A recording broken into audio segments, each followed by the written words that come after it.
Hi, I'm Rebecca and welcome to the Mamalorian Way, my channel where I'm going to be documenting my journey from mama to millionaire.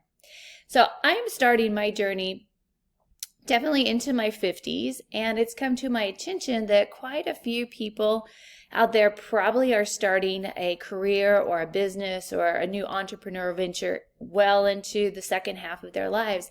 And if that's you, this video is for you.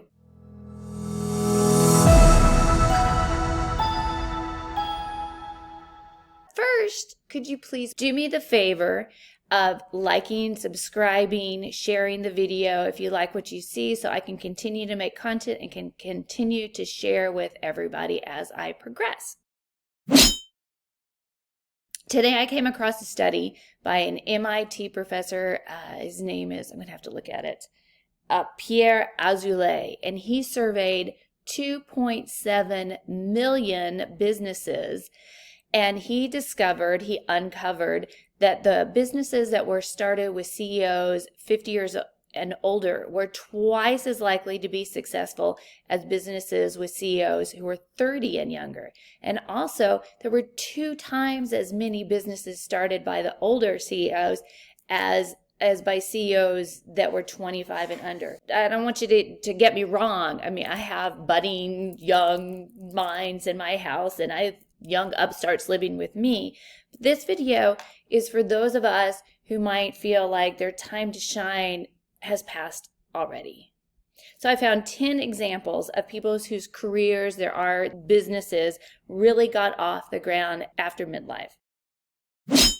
First one is Colonel Sanders, founder of Kentucky Fried Chicken. So Colonel Sanders was in his 40s when he started selling chicken at a roadside service station, and depending on the source, he was either 62 or 65 when he started franchising his chicken recipe, really scaling up and becoming the icon that we knew him to be until he died when he was 90. So he had like 25, 30 years as Colonel Sanders. Charles Darwin, grandfather of evolution, well-known naturalist. Now, he did take his pivotal journey on the Beagle, the ship where he went to Galapagos, in his 20s, but he didn't write on the origin of species until he was 50. Julia Child. So she's also known as the French chef. In fact, I think she wrote the book, The French Chef. Julia Child didn't actually even taste French food until she was 36 and moved to post-war France with her husband in 1948. She published her first cookbook when she was 50, and she began her famous cooking show where she was super lively and very funny and taught us how to cook and eat and not to be afraid of butter when she was 51. And she died when she was 92. Peter Roget. Maybe some of you guys in college used to use Roget's Thesaurus. Peter Roget, he began working on this first reference book of its kind when he was 61, and the very first Thesaurus wasn't published till 11 years later, so he was 72. I don't get no respect. Rodney Dangerfield. He did not make his first appearance on the Ed Sullivan Show until he was 46. And he died when he was 83. He almost had a 40-year career as this comic genius. He didn't start when he was 46. He had the pivotal moment. There's always a build up. And all of our lives, I just want to say, all of our lives has built up to where we are right now, that we might maybe starting our business or doing what we're setting out to do right now.